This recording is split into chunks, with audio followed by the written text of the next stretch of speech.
How to replace a 2016 Dodge Dart 5-button smart remote key fob battery. Now here's Sergeant Locksmith to show you how.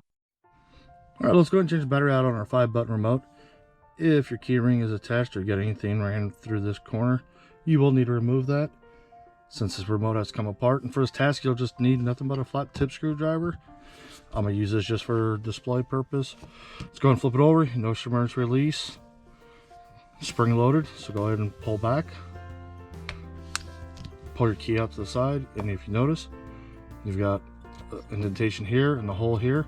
Take your flat tip screwdriver, you're going to put it right in there. Make sure you hold your remote firmly and twist the screwdriver. Don't pry.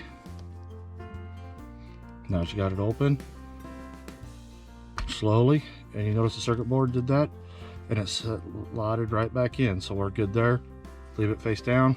Now that you got the battery exposed right here on this corner, you can take that flat tip screwdriver 180, pop it up under there because there's indentation. This is a new remote we're using, so I'm gonna put this battery back in.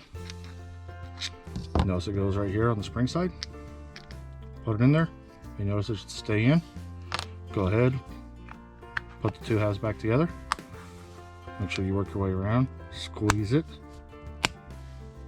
Put your emergency blade back in. And there you go. You change your battery. Hey, thanks again for watching, and let's be safe out there.